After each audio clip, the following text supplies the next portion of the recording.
विष्णु शतनाम स्तोत्रम। विष्णु भगवान को प्रसन्न करने का आसान स्रोत। ओम हरि ओम।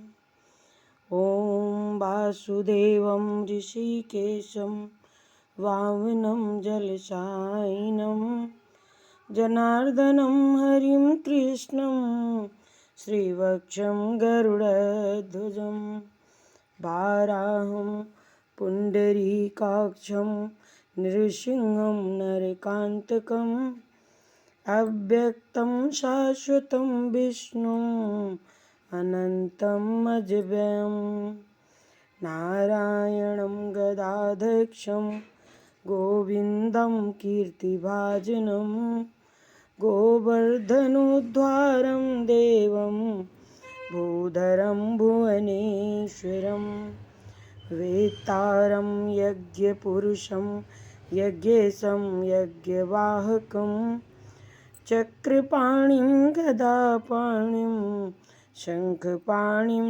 नरोत्तमं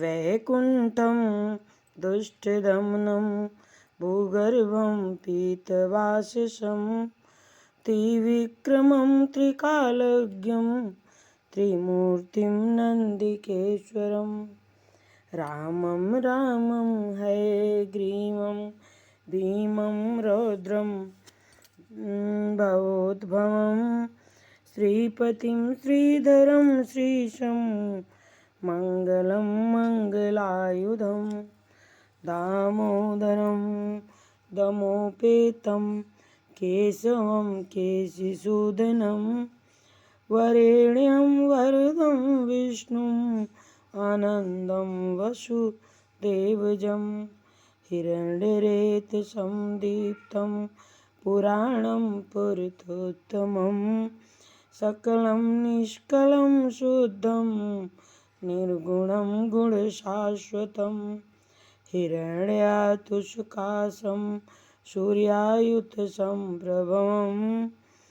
मेघश्यामं चतुर्बाहुं कुशलं कमलेक्षणं ज्योतिरूपं रूपं च स्वरूपं रूपसंस्थितं सर्वज्ञं सर्वरूपस्थं सर्वेशं सर्वतोमुखं ज्ञानं कूटस्थलं चलं ज्ञानदं परमं प्रभुं योगीशं योगनिष्ठातं योगिनं योगरूपिणम् ईश्वरं सर्वभूतानां वन्दे भूतमयं प्रभुम् इति नाम शतं दिव्यं वैष्णवं खलु पापहं व्यासेन कथितं पूर्वं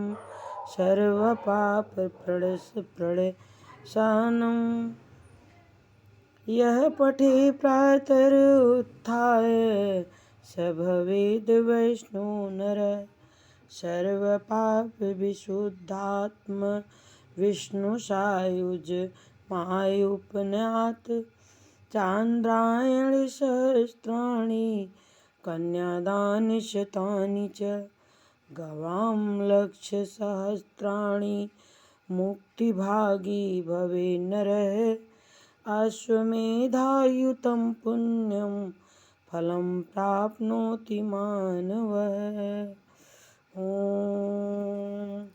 हरिः ॐ हरिः ॐ। हरे राम राम राम हरे हरे, हरे कृष्ण कृष्ण कृष्ण हरे हरे।